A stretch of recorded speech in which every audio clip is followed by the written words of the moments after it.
Casse-tête, devinette, mots croisés. Mario Dumont a la solution à tout.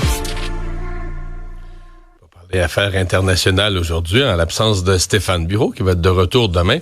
On va en profiter pour faire une analyse plus pointue, parce que ces derniers jours, on a parlé sondage aux États-Unis, et c'est clair qu'il semble avoir une remontée de Donald Trump. S'en va-t-il vers la victoire ou pas? Est-ce que c'est encore trop serré pour se prononcer? On va faire le tour de tout ça avec Jean-Marc Léger. Bonjour Jean-Marc. Oui, bonjour. Ouais, il y avait, dans le New York Times en fin de semaine, un des sondages peut-être les plus fiables, les plus attendus. Tu l'interprètes comment, toi? Ben, c'est sûr qu'il y a une tendance pro-Trump là, depuis quelques jours, là, parce que Kamala Harris avait grimpé avec une avance de plus de 3 points au national. Et là, au cours des derniers jours, il y a une flopée de sondages qui démontraient que ça devenait de plus en plus serré. Bon, le national, Mario, on sait que ça a moins d'importance parce que on s'occupe davantage des États clés qui vont déterminer du prochain président. Et quand on regarde dans les États clés, les 7 États clés sur 7, ça joue à moins de 1%. Fait que là, on est plus que dans la marge d'erreur du sondage. Là. Fait que là, on est vraiment dans le pile ou face où on se parle. Ouais. Mais l'impression de plusieurs personnes, en tout cas moi j'en suis un, c'est que là, dans ces États-là, Trump est en remontée, le Wisconsin, le Michigan, même la Pennsylvanie, il semble plus en remontée. Et en plus, est-ce que c'est encore vrai qu'il est toujours sous-estimé un petit peu par les sondages, Donald Trump?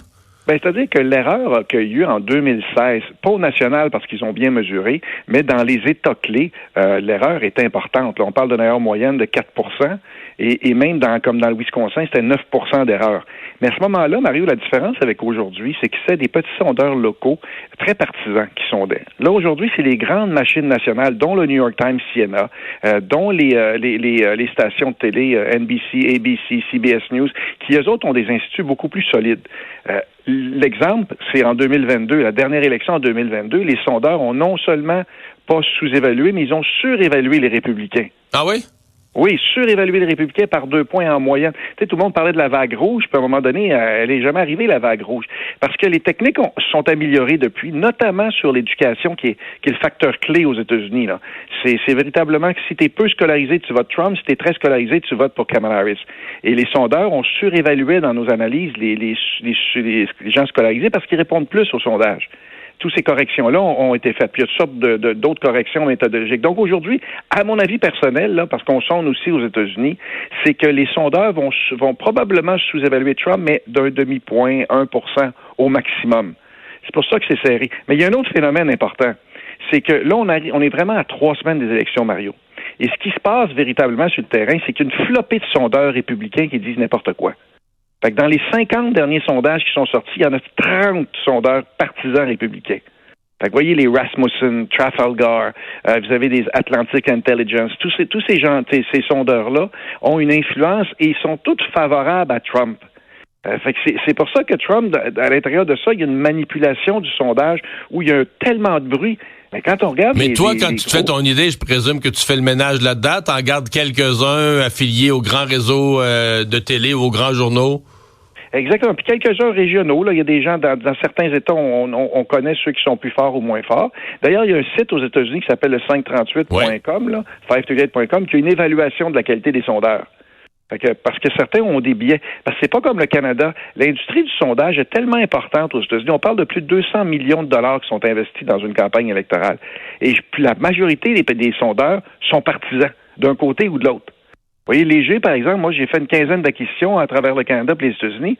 J'essaie d'acheter à Washington une firme politique, mais je l'achète pas. Parce que quand j'arrive, ils sont toujours soit républicains, soit démocrates. On veut pas ça, nous autres.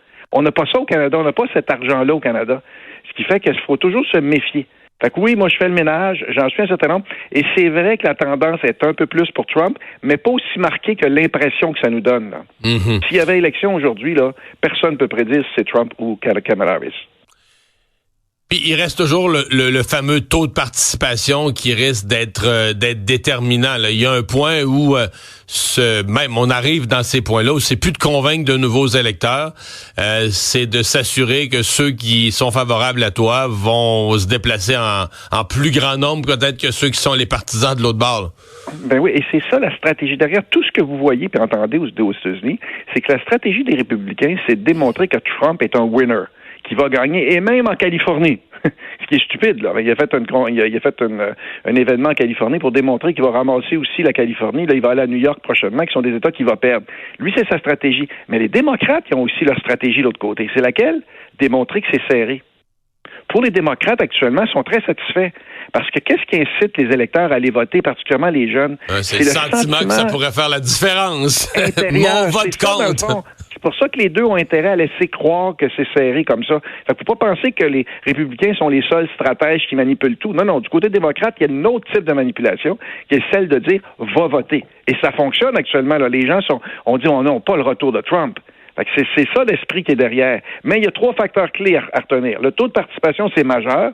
Aux dernières élections, 66% des Américains ont voté. Parce que certains États comme, mettons, le Nebraska ou le North Dakota, ils vont voter, mais on sait le résultat. Dans des États clés, ça vote à plus de 80%. Fait que, plus c'est élevé, plus Kamala Harris va gagner parce que plus les jeunes auront voté.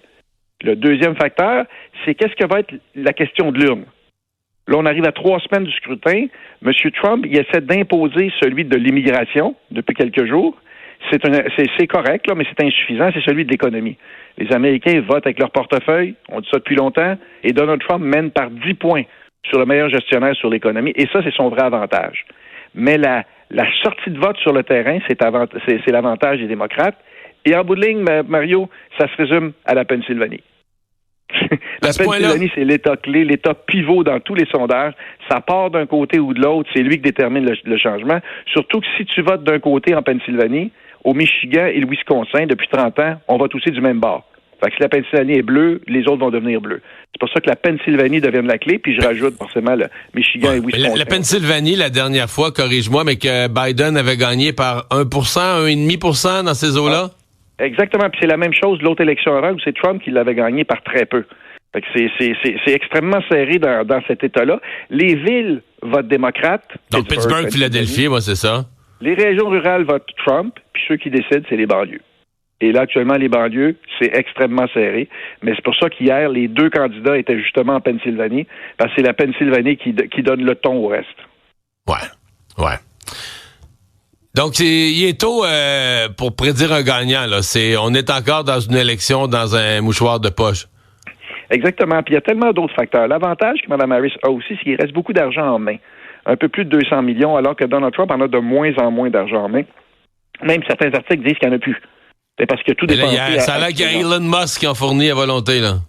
Ben c'est ça. C'est pour ça quand il est allé en Californie, ce qu'il a fait, c'est autour de l'événement public, il y a l'événement privé pour aller chercher les riches qui financent sa campagne. Hein. Et la force de Donald Trump, c'est d'aller chercher l'argent des riches et le vote des pauvres en les promettant chacun des protéger l'un contre l'autre. et il réussit. On va surveiller tout ça. Ça promet pour la fin de la campagne. Jean-Marc Léger, merci. 21 jours, Mario. 21 jours. Oui, c'est vrai. Dans 3 semaines, jour pour jour, ce mardi, ça va voter. Merci. Bye bye. Au revoir.